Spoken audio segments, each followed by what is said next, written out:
Hey guys, Ryan Bailey for Charlotte FC. This is Between Two Pints, and joining me now is our technical director, Mr. Marc Nicholls. Marc, how are you doing today, sir? Very well, Ryan. Nice to see you.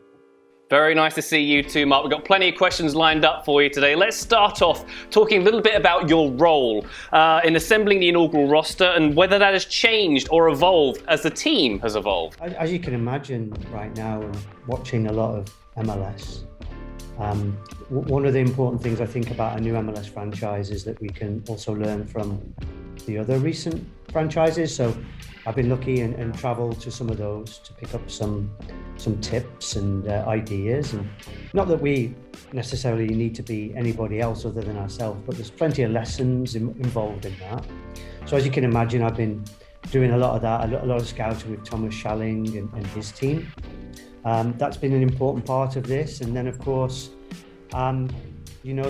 always got my eye on the emerging players from the academy in terms of our roster build. It's still early days, of course, for the academy, but we're very excited about the players that are coming through. And, I think there's obviously a lot to keep us busy for now. Definitely so, Marc. And you've been certainly been busy with getting our coach in place. So we've got a coach 7 months before first kick. Many other franchises wait a little longer towards first kick before they get their coach. Is that a big advantage for us, having one in place already? I think so. It was a really important part of our strategy led by Zoran. I think with Miguel coming in now, he has a time to adapt to Charlotte. I think he can obviously spend a lot of time watching MLS and the league that he's joining. And, he's somebody that I think is going to be involved in all areas, both short-term and long-term. Obviously, I'm really happy that he has a background in youth development. I think that's going to be really important from our overall perspective. But it's also worth mentioning, I think, that we have Christian Latencio joining us as well early. And Christian has a wealth of knowledge from the elite performers at Manchester City. And then, of course, some really important MLS experience. So, yes, I think it's a really smart bit of business for us.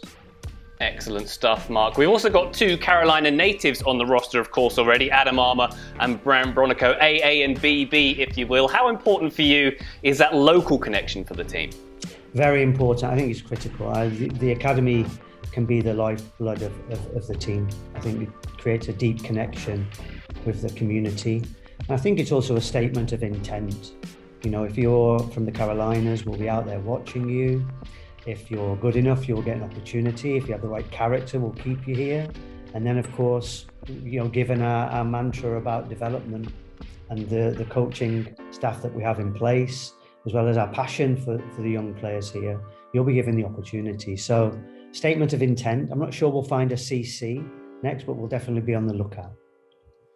And you've mentioned the academy a few times, Marc. How's that shaping up for the coming season? Is it going to be a very different season now that travel has opened up and maybe more opportunities to play different opponents? Yes. We're continuing to build out the academy. We have our under 12 and under 13 programming.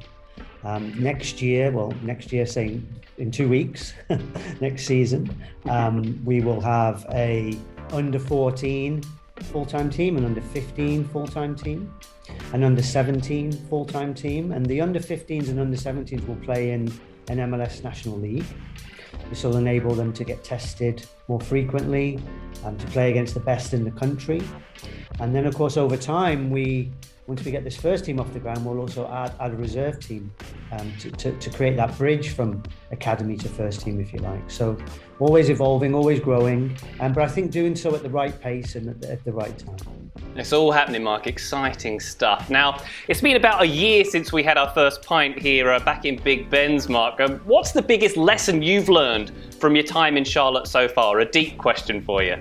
Yeah, I would say leadership. In many ways, there's so much going on and it's so fast paced that it's really, really important to communicate well throughout all aspects. We have a lovely office here, and every time I come in it, there's somebody new. And so it's very important that everybody feels that they're a part of the club, where we're going, what we're doing. And so I think with that comes some clarity and making sure that you're very transparent and clear with the message and what's needed. But creating this culture that everyone's in it and we're all in it together, I think has been a really important part of this, and I have to say probably the most fun part also. Definitely so. Now, you mentioned new faces in the office, Marc. The team is ever expanding, and I regard you as a people person. I see you high-fiving and saying hello to every person in the office every day you're in there, which takes a lot of time to do. And it makes me think, are personal relationships very important for you? How important are personal relationships and team building in the success of a soccer franchise?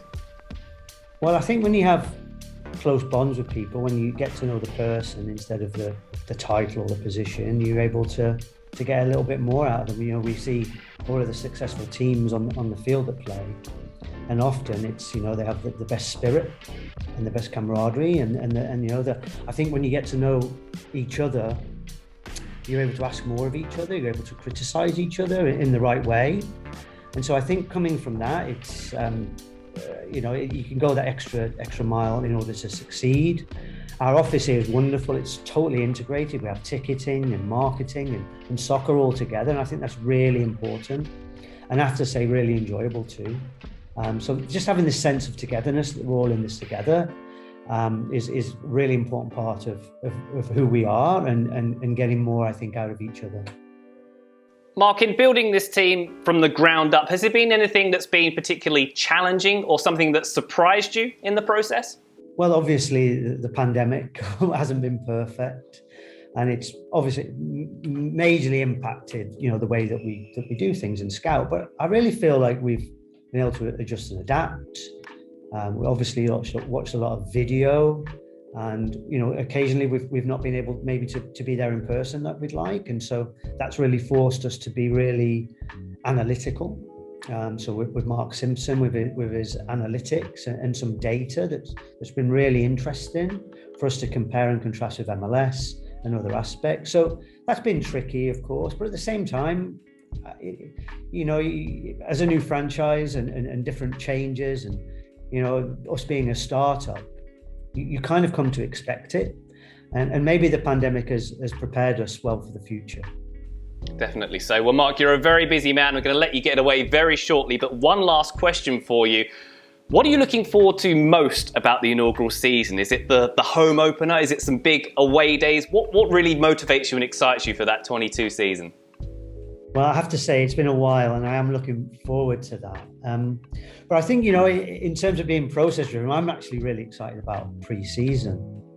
I can't wait to go away with the team, watch it develop, and watch the coaching staff work together in terms of that preparation. But I think if I had to mention a moment, I'm very excited about the home opener. We've set a really lofty target to sell out Bank of America, 75,000 people. And I think that'll be I think in many ways a surreal day, but one that I'm really looking forward to.